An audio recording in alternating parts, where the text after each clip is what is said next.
Bienvenidos al podcast del Club del Inversor, el podcast donde hablamos de negocios, finanzas, emprendimientos y aprendemos juntos a recorrer el camino de la inversión.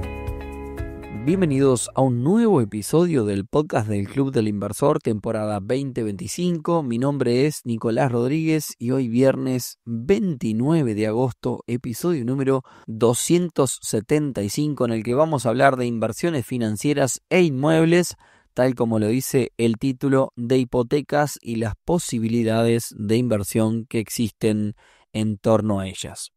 Pero antes, y como siempre, clubdelinversor.uy, la comunidad de negocios más grande del país en donde tenés que estar si estás pensando en invertir. Una comunidad para encontrarte con otras personas que, al igual que vos, se están iniciando en este mundo. Una comunidad para obtener referencias y hacer contactos, pero por sobre todo una comunidad para aprender un montón. Por más información, ya sabés, clubdelinversor.uy. Bueno, y ahora sí, vamos al tema de hoy. Quizá en algún momento escuchaste sobre el tema de las hipotecas y de invertir en ellas, que te puede dar un 12, un 13, un 14 anual en dólares. Y la pregunta que aparece siempre es, ¿esto es real? ¿Dónde está la trampa? La respuesta corta es que sí, es posible, pero no es magia como siempre. Hay un mecanismo detrás, hay reglas y sobre todo, como siempre, cuando hay una tasa que llama la atención, hay riesgos muy importantes que hay que entender. Así que como siempre en este episodio vamos a intentar darle un orden al tema. ¿Bien? Mi objetivo de hoy es, si en algún momento escuchás o te ofrecen algo así, o te lo van a ofrecer, que después de este episodio puedas decir, bueno, yo lo entiendo, sé que tengo que mirar y sé si es para mí o no. ¿Bien? Arranquemos por la base, el negocio de prestar dinero, del cual hemos hablado en estos episodios 1000 veces. Prestar dinero es y siempre va a ser un buen negocio, siempre y cuando tengas cierto estómago y sepas las reglas. ¿Bien? Una cosa importante, la diferencia entre prestarle al vecino de onda y prestar con una hipoteca es gigante. Es prácticamente dos negocios totalmente distintos. Vos con hipoteca no dependés solo de la palabra. Hay un activo real que te respalda la inversión. ¿Ah? Entonces, ejemplo simple para empezar a hablar de números. Supongamos que Silvana necesita $30.000. Tiene una casa que vale 100.000, yo le presto $30.000 y a cambio le hipoteco la casa. ¿Qué significa esto? Que si Silvana no paga, puedo ejecutar la hipoteca, rematar la casa y cobrarme. Suena fuerte y sí, lo es, pero es el corazón del núcleo de esta inversión. Aceptás el riesgo de impago, pero tenés un respaldo real. Ahora, en la práctica, bueno, es raro que se encuentren Silvana y Nicolás para hacer como este negocio de la nada, ¿no? Generalmente hay un montón de intermediarios, estudios de escribanos, empresas que conectan a quien necesita el dinero con inversores. Y arman estos contratos de hipoteca y el circuito de pagos. Entonces, a vos, el inversor o la inversora, te ofrecen una tasa fija, por ejemplo, un 12 anual, y administran el cobro. ¿Bien? Y acá la idea clave que nos tenemos que grabar es el rendimiento atractivo no es lo mismo que tener liquidez. O sea, si todo va bien, vas a ir cobrando mes a mes. Ahora, si no va bien, entras en un proceso larguísimo del cual le vamos a hablar ahora en breve. ¿Bien? Vamos a la otra, crucemos el mostrador. La pregunta que capaz que te estás haciendo, ¿por qué alguien tomaría un préstamo de este estilo, una tasa tan alta?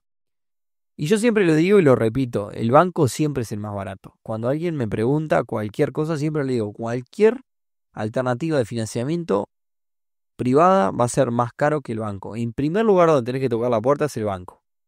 Entonces, ¿por qué alguien aceptaría esta tasa? Bueno, varios motivos. Historial, la persona quizás tiene una manchita en algún momento en su historial y el banco ya no le presta. Punto número 2, la típica de los extranjeros o gente que recién llegó, que quizás tenía una plata, comprar una propiedad, pero no tiene historial bancario, entonces el banco no los toma. A veces el destino del dinero no acepta la finalidad, digamos, quiero este préstamo para poner un negocio y lo voy a pagar con el negocio. Bueno, a veces el banco eso no le gusta porque es un riesgo muy alto. Y después una muy común, que es la que diría que una de las que más pasa, es que personas que ganan bien, pero son comisionistas, no sé, vendedores, en el mundo del turismo pasa mucho, sus ingresos fijos quizás son 20.000 pesos, no es nada, pero generalmente son personas que ganan muy bien, pero bueno, tienen un sueldo fijo muy malo, ¿no? Entonces, en todos estos casos es donde el privado entra, donde el banco no entra. Pasemos entonces a lo más importante. ¿Cuál es el riesgo? Bueno, son varios. Primero, el nivel de cobertura. Nunca jamás, si alguien precisa $100.000, le vas a prestar los $100.000 con una propiedad de $100.000. O sea, nunca se presta el 100% de valor de la propiedad. En la práctica, bueno, vas a encontrar distintos sabores, pero bueno, en general vas a encontrar gente que presta el 30, el 40 y hasta el 50% del valor de mercado de la propiedad. ¿Bien? Y en los terrenos a veces 40, pero 50 como mucho. También depende si la propiedad está en Montevideo o está en el interior. O está en Maldonado o está en el interior. ¿Por qué esto? ¿A qué tiene que ver? La realidad es que una ejecución en Montevideo o en Maldonado es más barata y más fácil. Una ejecución de una propiedad que está, no sé, en Tacuarembó, por decir una cosa, implica gastos de traslados, implica un montón de cosas, implica más tiempo y es más costosa. ¿Bien? Entonces, generalmente en propiedades quizás céntricas de Montevideo es más fácil y uno puede ir un poquito más arriba en cuanto a la relación entre préstamo y valor de la propiedad. Bien, eh, ¿por qué es la cobertura? Es decir, ¿por qué solamente le prestaría hasta un 30% a una persona? Bueno, esto tiene una explicación. O sea, si alguien tiene una propiedad de 100.000, ¿por qué solo le presto 30.000 sin garantías de 100? Bueno, vamos a la explicación que acá está la clave del asunto. La ejecución judicial es lenta y costosa. En Uruguay una ejecución hipotecaria te puede llevar como poco año y medio. Tienden a ser a 2 años o más. De mientras, o sea, hace poco escuché un caso de 4 años de ejecución. De mientras se van acumulando intereses moratorios, honorarios, tasas judiciales, gastos y también deuda de la propiedad. La propiedad sigue acumulando deuda. No sé, la luz, el agua, contribución, tributos y demás. ¿Bien? Entonces vamos a ver un ejemplo, como siempre me gustan estos podcasts, en número para que entendamos el porqué. Un ejemplo extremo, claramente está. Suponete que vos prestás $70.000 con una propiedad que te dicen que vale 100 o que está tasada en $100.000. ¿Bien? El deudor o deudora no te paga nunca. La ejecución te va a llevar 2 años. En esos 2 años se van generando multas y recargo porque vos en realidad vas perdiendo intereses. Entonces esos 70.000 que prestaste ya no te deben 70, te deben, supongamos, 85. La propiedad se va a remate en esa ejecución y se remata, vale 100, se remata en 90, con suerte.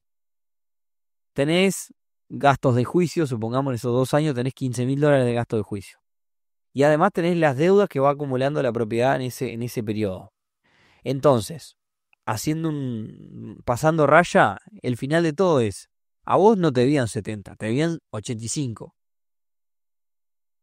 Capaz que recuperás de esos 85, recuperás 75 porque se remató en 90 y tenés que sacarle los 15 de la ejecución de los gastos de juicio. Entonces te quedaron en 75. Y a vos te deben 85, recordá. Entonces te deben 85, te quedan 75. Y con suerte, si te morfás las otras deudas, capaz que te quedan 70. En definitiva, te debían 85 y te quedaron 70. O sea, empataste o en términos reales perdiste. ¿Tá? Por esto, el sistema prudente no presta este 70%. No, jamás te van a prestar 70.000 por algo que vale 100. Se presta 30, 40 y hasta 50 en casos muy puntuales y muy bien justificados. ¿Bien? Por eso es que tenemos que tomar un margen, claro. El otro riesgo es la tasación inflada, ¿no? Cuando hay empresas que hacen esto para agarrar más cantidad de préstamos. Si el apartamento, supongamos la propiedad vale $80.000, pero aparece una tasación oficial que dice $150.000 y vos no prestás atención a eso y tomás la tasación oficial, te dicen, bueno, vamos a prestar un 30%, perfecto, pero un 30 de 150 son 45.000. Y tu margen real ya no es 30, porque estás prestando 45.000 sobre un bien que vale 80 y no que vale 150. Entonces, estás prestando más del 50%. Ese 30 no es real. Se te achicó el colchón. Y si hay una ejecución, no te va a alcanzar. ¿Bien? Por todo eso, entonces el margen es de un 30-40%. No es un capricho, es una cobertura ante el peor escenario. Si te puedes analizar en el ejemplo del apartamento que vale 80 y te lo tasaron arriba en 150, si vos hubieras prestado realmente el 30% de los $80.000, hubieras prestado 24 y ante una ejecución estarías recubierto, estarías muy tranquilo. No te pasaría esto. Entonces, cuidado la tasación. ¿Bien? Ahora, como inversor que ha participado en alguna hipoteca, te puedo contar algunas cosas que tienen que ver con no es números, sino con tema de valores, ¿no? Hay que preguntarse, si esto sale mal, ¿estoy dispuesto a ejecutar una hipoteca? Si la garantía, hay una familia con 2 hijos viviendo ahí en esa casa. ¿Te sentís bien dejando a esa familia en la calle? Y algunos te dirán, sí, bueno, firmó un contrato, ya sabía lo que podía pasar. Y otros te van a decir, no, la verdad, no duermo tranquilo. Las dos posiciones son válidas, pero lo importante es saberlo antes de invertir. Y acá te voy a dar una salida útil, que lo hemos hecho con otros inversores, que es, para que no te pase jamás esto, hay una forma de seguir invirtiendo en esto sin que te pase jamás. ¿Cómo lo haces? Bueno, no tenés estómago para ejecutar la vivienda única, podés focalizarte en segundas viviendas. Ejemplo, le hipotecas la casa a alguien, pero le hipotecas la casa de playa, no la casa propia. Entonces, bueno, si tenés que ejecutarle, bueno, se quedó sin casa en la playa, no se va a quedar en la calle. Le hipotecas capaz que el apartamento de inversión. Son propiedades que no son la residencia principal. Entonces, no dejas a nadie en la calle y esto te permite participar de este negocio alineado de alguna forma con una tranquilidad mayor. ¿Bien? Entonces, esto lo tenés que saber de antemano. O sea, cada vez que vas a pensar en entrar en este negocio, tenés que aceptar, bueno, preguntar esto, ¿no? ¿Es la única vivienda de esta persona o no? ¿Es segunda vivienda y demás? Y aferrarte siempre a esa política para no sentirte mal. ¿Bien? Y como sabemos muy bien que a la gente le gusta todo en bandeja, te propongo una cosa. Sacá lápiz y papel o andá pausando este episodio que es puramente práctico. Y te voy a dar, no una receta porque no damos recetas, pero sí una lista de cosas que tenés que preguntar cuando te ofrezcan un negocio de este estilo. Así que acá va. Punto número 1. Mirar la tasación real. Pedite 2 o 3 referencias de mercado en inmobiliarias, en portales. Fíjate dónde podés validar que la tasación esté lo más justa posible. Desconfía de esa tasación única. Punto número 2. Tema de la cobertura. ¿Cuánto es exactamente la cobertura del préstamo sobre el valor real? 30, 40 más. No te vayas más del 40. Punto número 3. El deudor, no importa si estás requete contra cubierto y hay hipotecas donde a veces la cobertura es de un 10, es decir, que prestás nada, tenés una cobertura muy grande, pero mirarle, hacerle un análisis básico, ¿no? ¿Puede pagar esto? ¿No lo puede pagar? Hacer un riesgo en Banco Central, buscar ingresos, destino del dinero. Y acá una regla simple, si la cuota es más del 30% de sus ingresos y es difícil que lo pueda pagar. ¿Por qué? Porque por más que tengas una cobertura del 90% y que estés seguro que nadie quiere llegar a una ejecución, nadie quiere estar 2 años con un juicio. Entonces intentemos evitarlo. Punto número 4. En el contrato, cómo se instrumenta la hipoteca, quién es el acreedor, qué pasa ante la mora, qué tasa moratoria corre, etcétera, etcétera. Punto número 5. La ejecución. Cuando te habla la empresa, vos vas a una empresa a invertir en esto. ¿Cuáles son los tiempos esperables? ¿Cuáles son los honorarios? ¿Quién se hace cargo de la ejecución? ¿Cuáles son las tasas, los gastos? Tenelo claro para que si tenés que entrar en el peor escenario, sepas a lo que te vas a enfrentar. Punto número 6. Deudas del inmueble. ¿Quién paga contribución, gastos comunes, etcétera, durante el proceso? Si es una empresa que te lo viene a ofrecer, ¿se hace cargo de eso en el medio? Punto número 7. Si estás invirtiendo con una empresa, ¿qué track record tiene? Te muestra operaciones que ya ha cerrado, tiempos reales, cuántas ejecuciones tiene, y esa ejecución no es bueno. Punto número 8. Siempre, siempre, siempre digo esto en los negocios en general. Siempre en la vida hay que tener un contador o contadora, un abogado o una abogada y una escribana o un escribano. Bien, entonces en este caso tomá la escribana o escribano propio y tratá de que participe y que por lo menos mire los contratos en los cuales vas a participar. Hace verificar todo. Y punto número 9 y final. Trata de tener un plan de si vas a aceptar o no vivienda única o segunda vivienda. No lo plantees sobre el pucho, sino tenés que plantearlo en el momento uno. ¿Es segunda vivienda? No es segunda vivienda. ¿Bien? Si te ofrece algo que no pasa alguno de estos 9 puntos, decís muchas gracias y pasás. ¿Bien? Hasta acá hablamos de prestar directamente contra hipoteca. Pero en Uruguay hay una figura que cada vez se ve más para ordenar o darle un marco regulatorio a este negocio, que son los fideicomisos. Capaz que si estás metido en esto lo habrás escuchado. ¿Qué es un fideicomiso? Un fideicomiso es un contrato donde una persona llamada fiduciante transfiere bienes o derechos a lo que llama un fiduciario para que este fiduciario administre en beneficio de un tercero que es el beneficiario. Bien, capaz que no te entreveraste con todas estas palabras, vamos, palabras bien simples. Fiduciante es el que pone el dinero, fiduciario es quien lo administra y el beneficiario recibe los resultados. Fiduciante y beneficiario pueden ser lo mismo, pero si todavía no entendiste, no pasa nada. Te lo voy a explicar como siempre con un ejemplo. Cuando hablamos de inversión en hipotecas, lo que suele pasar es que en lugar de hacer un contrato entre el inversor y el deudor, se arma justamente un fideicomiso financiero. ¿Tá? Entonces, ese fideicomiso financiero junta el dinero y con ese capital lo presta contra una hipoteca. ¿Cuál es la ventaja de esta estructura? Bueno, separación patrimonial. Los bienes del fideicomiso no se mezclan con los del fiduciario ni con los del deudor. Y acá el segundo el segundo beneficio es la gestión. O sea, hay un fiduciario que se encarga de estructurar este negocio, ¿no? Registra los pagos y si hay que ejecutar, ejecuta el fideicomiso. Y también se utiliza esta figura para varias hipotecas, es decir, se arma un fideicomiso para un montón de hipotecas o varios inversores y eso hace que baje el riesgo de concentración. Bien.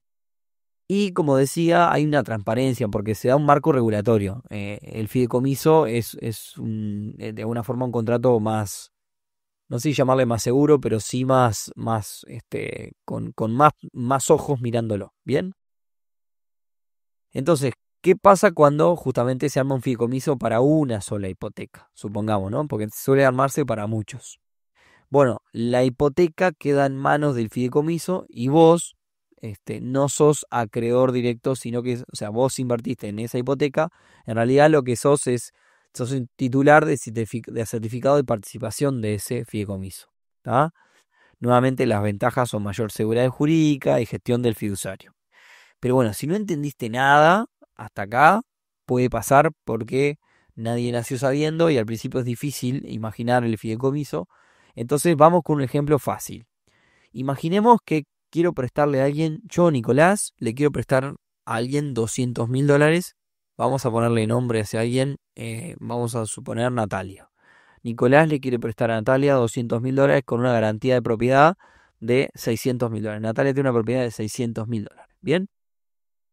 En vez de yo prestarle la plata a Natalia, se constituye un fideicomiso. El fideicomiso recibe mis $200.000, se da vuelta y le hipoteca la propiedad a Natalia y me entrega mi certificado de participación. Bien, ¿qué cambia? Que el acreedor hipotecario ya no soy yo, sino que quien es acreedor de esa hipoteca es el fideicomiso. Eso le da más orden y seguridad. El riesgo sigue siendo la hipoteca, eso que quede claro. ¿Tá? Es darle orden al negocio y darle gestión y no quitar el 100% del riesgo. ¿Bien? Entonces, al principio te hablé de como los distintos nombres. El fiduciante soy yo, pues yo pongo el dinero, los $200.000. El fiduciario es quien lo administra, un tercero. Puede ser una financiera, puede ser alguien idóneo del tema, digamos, que se dedica a eso. Y el beneficiario también soy yo. O sea, yo soy fiduciante y beneficiario, porque yo recibo los resultados del cobro de ese préstamo que lo hace el fideicomiso. ¿Está? Y ahora la pregunta es, Natalia, ¿qué rol cumple? ¿Cuál es el mote? ¿Cuál es el nombre de Natalia? Bueno, Natalia simplemente es dueña de la firma, o sea, firma la hipoteca contra el fideicomiso y le paga al fideicomiso el préstamo. No es ni fiduciante ni beneficiaria, ¿bien? Es simplemente quien le debe dinero al fideicomiso, le va pagando todos los meses dinero al fideicomiso y le cedió los derechos de ejecutar la hipoteca al fideicomiso, ¿bien? En definitiva, para hacerla más fácil, yo, Nicolás, que le presté plata a Natalia, tengo un tercero que me está gestionando el negocio. Bien, eso es lo que hago. Le pongo gestión al medio. Entonces, para cerrar, no hay rentabilidad sin riesgo. Como ves, puedes estar 2 años en un juicio y dejar gente viviendo en la calle. Caso extremo, pero bueno, los hay.